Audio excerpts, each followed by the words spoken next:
Hi, this is Ken McCarthy from Jazz on the Tube, and we've got an interview today with, I think, a fascinating guest who's doing some really interesting and important work that I want to highlight. His name is Dan Shepperd. This is the second interview we've done, Jazz on the Tube. It was years since we did the last one with John Swenson, who wrote the beautiful book New Atlantis about the amazing recovery of New Orleans from the devastation it suffered. The reason I wanted to interview John back then is I really wanted to put a light on the important work that jazz musicians were doing to revive a major American city. And the reason I'm talking with Dan today is he's doing something really interesting that I hope everybody, especially musicians, people that love the music, promoters, pay close attention to. And interestingly enough, it is kind of related to some of the stuff that I saw in New Orleans. But first of all, welcome, Dan. Hey. Where are you calling from? I know you're in the UK. Yeah, I'm in Brighton in the UK, down on the south coast. Ah, okay. At the shore. Yeah. Okay. Yeah. It's a little bit like the San Francisco of the UK. Oh, is it really? You know, I've never been. I've been to London. I've always wanted to go to Brighton. So it's sort of a freewheeling place? It really is, yeah. Ah, excellent. Excellent. So, Dan, first, before we get started with our conversation, please tell everybody your website address. Okay, I've got a website called www.thejazzagency.co.uk. Is it The Jazz Agency or just Jazz Agency? The Jazz Agency, yeah. The Jazz Agency, great. So www.thejazzagency.co.uk. And Dan dropped me a line, and I went and I looked at his website, and I loved the website. It's very well done. Congratulations to your designer. They really know what they're doing. Thanks. But also, I love the idea behind it. And just as a little bit of an introduction, I was just telling Dan earlier before we started the recording that one of the things that's unique about New Orleans is jazz is really integrated into everyday life. So, for instance, if you have a wedding, you're going to hire a jazz band. If you're having a block party, you're going to hire a jazz band. Of course, everybody knows about the famous jazz funerals. If you're going to open a store, you're going to hire a jazz band to play out front for your grand opening. It's completely integrated into everyday life. Now that's going to be a tall order for the rest of us in other parts of the world to accomplish, but we can start that process. And what Dan has done, and I hope everybody makes sure you do go to thejazzagency.co.uk. He's created an agency specifically to represent jazz musicians and promote the idea and make the hiring of the musicians easy for people who are having social events of all kinds. So, Dan, could you give a little background on yourself first and then how you got this idea? And I realize it's sort of a new venture, but tell us how it's developing and evolving. So first, your background, if you would. Okay, yeah. So I'm a jazz bass player myself. I do a lot of work for weddings and stuff like that. I just think if you put a site together, put yourself out there a little more, you get a larger net. And we're trying to catch gigs, so I'm just trying to put out the biggest net I can put out there. And a lot of my friends are jazz musicians, and they get hired by people, maybe agencies that don't specialize in jazz music, and then they get perhaps supplied to the wrong gig or whatever. Someone who didn't want a trad band gets a trad band, and the agents over here tend to charge a lot of money on top of the fee, perhaps more so than the band is even getting, and I don't think that's very fair. So my thing is to do it myself without a large amount of people working for me, just myself really, and charge a low commission. So most of the music goes to the musicians. Plus, while I'm doing it, I'm creating work for myself and my friends. I love it, and you're raising consciousness and in your market area too. That hey, if you want a jazz band, call the jazz agency. They're going to get you a good band. They're going to get you the right kind of music. If I remember correctly, looking at your website, you even had a list of different kinds of jazz that people could order. Yeah, that's right. I think that's important because people, they quite often don't know the difference between a trad band and a swing band. I'm not talking about the people in New Orleans, they know, but the people over here, they don't necessarily know, and nor do the agencies that are representing musicians. So I had recently a customer wanted an electro swing band, and a different agency, came to me and tried to hire an acoustic swing band, and I spotted the anomaly, and I said, these guys need an electro swing band, and these agents that just have office staff don't tend to know the difference. Yeah, so my background, I've been involved in the jazz business on and off since I was, 19. a lot of times off, but on and off. But I've professionally been involved in marketing very heavily for the last, oh my goodness, it's over 25 years now. I can't even count. And as a marketer, I look at this and I love it because, you have a world of people that buy live music. Maybe they're wedding planners or, or maybe they're people who are event producers. And live music is something that's often on the menu. And you're right, when they're often dealing with agencies who, they're sort of, maybe not super informed, maybe not super motivated to be informed, maybe not super motivated to provide very customized solutions. So the idea of having an agency that first of all represents the music we love, jazz, and second, provides real service to the, we'll call them event planners just to simplify, because they've got a million things to do. They've got to hire the caterers, they've got to send out the invitations, and the last thing they want to do is hassle over getting a band. And then the other thing too is, the wrong band can ruin an event, right? If somebody asks for electro jazz and you send them a brass band, that's not what they asked for, and they may be disappointed, and it may put a negative cast on the whole event. So the selection of music is very important. So I love it. You're providing a service to the meeting planners. You're providing a service to local musicians. You're raising the profile of jazz in your marketplace, and you're helping jazz in general. So it started. When did this start? When did this venture start? I realize it's kind of a new thing.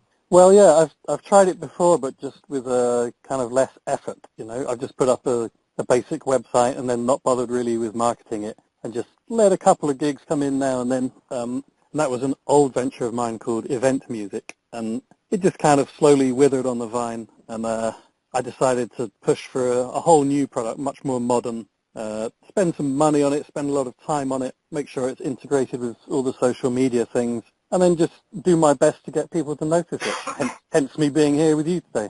So are you doing things like, for instance, in the U.S., I imagine they must have this in the U.K. too, there are people their whole profession is planning weddings, that's all they do. Yeah. Have you happened to be in touch with those people? I often trawl around on Twitter and Facebook and just Google in general and find places like that, and I message them, see if they're interested in working together, and some of them say yeah, and they put us on their website as a supplier, which helps traffic go to my site and builds up my trust in terms of the Google rankings, and slowly but surely the thing is taking off, yeah. Oh, that's fantastic. You know what I would recommend, since we're talking, there must be directories of wedding planners and maybe even directories of meeting planners. Yeah. And postcards are a great way to get in touch with people. You can get the lists and put them in a computer and print out labels, and it's just another way to reach further than even the social media will reach. And the nice thing is you have a very well done website. So, and your offer is crystal clear. If you want jazz for your event, we've got a variety of jazz bands, and you can pick the exact type of music you'd like. Just visit us at thejazzagency.co.uk. So that's something I'd recommend too. Yeah, okay. Yeah. I've been signing up to different directories online, but yeah, you're right. A physical manifestation is a good idea. Oh yeah, there's especially in there's a lot of people who still haven't gotten online and still aren't using social media, but I think would be extremely receptive to this. In fact, there might even be I think a lot of people who are doing meeting planner. Well, it depends. They're of all age groups. I guess you have a Facebook page, probably. Yeah. Yeah, sure. If you go on the site, you can see up on the top there's a banner with Facebook, Twitter, Tumblr, LinkedIn, Google+. And I've just got myself a Vimeo account and a Flickr account, so I'm going to add those to the site at some point. Excellent, excellent.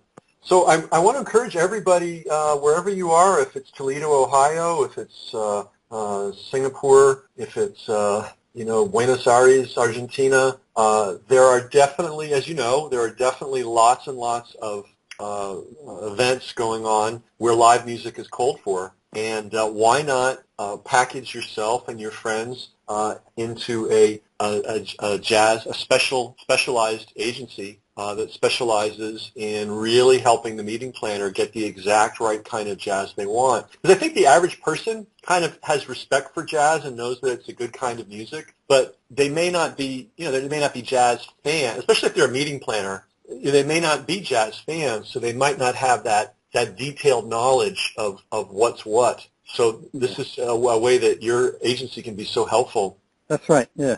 I really think that's a niche in the market where people don't get what it is. Especially, I mean, in America, lots more people understand what it is, I think. But in the UK, it's a bit like, what is jazz? A wedding planner might hear from their bride that she wants a jazz band, but that's all they know. So they come to me, and then I can recommend it. If the bride has say a 1920s theme, I might provide a traditional jazz band or a sort of gypsy jazz band or something that fits with the theme, you know? Right, yeah. I mean, if somebody says jazz and they're thinking Benny Goodman, and you show up with the Mahavishnu Orchestra, you know, or they're thinking, Benny Moten, and you show up with, Miles Davis kind of blue, it's just, there's an opportunity to really customize and fine-tune the musical experience for the event, which really music makes the event. I mean, I think all of us have had the misfortune of being at an event where the music was horrible. I've been in the horrible band. Yeah, and it really casts a pallor on it, and it's totally unnecessary to have that. Hey, I'm kind of interested, since we're talking and we have the opportunity. You're based in Brighton. What is the jazz scene like in Brighton, and then in let's say the London and in England in general? How would you characterize it? What's going on? There are a lot of clubs. There are a lot of opportunities for musicians, festivals, that kind of thing. Yeah, I would call it a pretty lively scene. I've been around America a fair bit, and I see the scene in New York and in New Orleans and LA, and I love it. Great, and that you get a chance to hear fantastic musicians all the time. And then it's actually true here too. You can come to Brighton, which is a small town of less than 500,000 people. There's some jazz on somewhere every night for sure, and there's quite a young scene here in Brighton. And then you go up to London, there's a much bigger scene. It's like a 10 million population city, so there's a hell of a lot of jazz. Obviously, you've heard of Ronnie Scott's, I guess, and sure. There's a lot of clubs of that caliber, a lot of really good musicians coming out of college, and lots of people visiting from the States, and lots of people visiting from Europe who play. I would say the scene is pretty healthy here, yeah. Excellent. Well, speaking of music, I want to as we go out of this interview, we're going to end with a piece that you sent me by your band. But first, I'm going to ask you to tell me who the players are on it and so on, and the name of the tune. But first, I just want to remind everybody, definitely go to thejazzagency.co.uk and check it out. If you're a musician, think about this. Be your own agent, be your own promoter. There is a definite need for this kind of service everywhere in the world, not just Brighton, not just England, not just the United States. Everybody is vaguely familiar with jazz. People are aware that it's a high-quality music. When people are thinking about putting an event on, often jazz comes to mind, but they feel a little bit lost. So doing what Dan has done, you can really create something. I predict great things for this. I think it's the kind of thing that it's going to slowly grow and grow over the years and become a really substantial thing. And it's going to improve the musical experience of events all over the Brighton area. It's going to give a lot of work to musicians. It's going to raise the positive profile of jazz. It's just a great thing. So that's thejazzagency.co.uk. Tell us a little bit about this piece that you sent me that we're going to play when we go out. Okay, well, my girlfriend, Sara Oschlag, she's a Danish lady. She happens to be a very good jazz singer too, which is, I guess, how we ended up together. She recently recorded an album named My Little Boat, and this is one of my favorite tracks from it. It's myself on the double bass, and there's a piano player who plays with everybody. He's called Mark Edwards. He's fantastic. There's a sax player called Ian Price, who was a very dear friend of ours, who recently passed, I'm afraid. And a drummer named Dave Trigwell, who's been playing with everybody. You might know Terry Callier. He used to be in his band a while ago. And we played on the record a bunch of standards that Sara loves, and this one is The Night Has 1,000 Eyes. Great. And here we go. And thank you to Dan Shepperd, and thank you to thejazzagency.co.uk. Thanks for having me.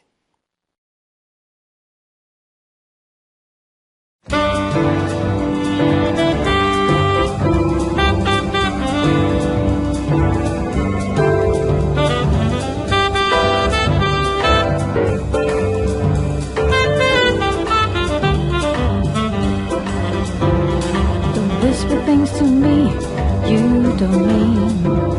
The words deep down inside can't be seen by the night. The night has 1,000 eyes, and it knows a truthful heart from one that lies.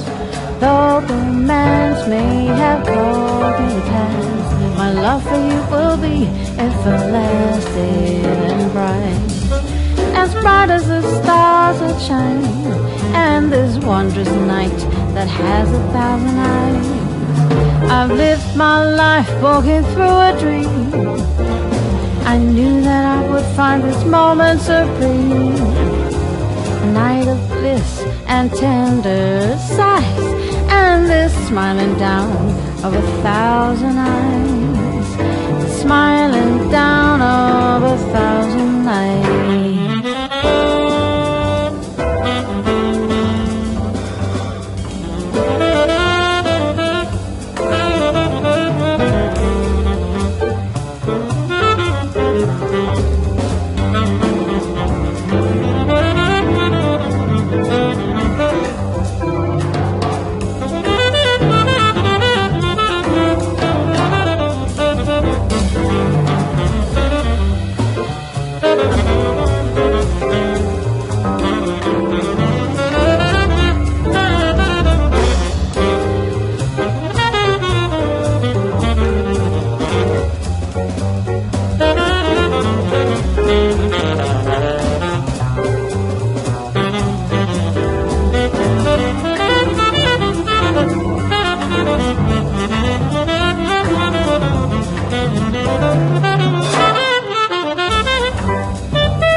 whisper things to me you don't mean.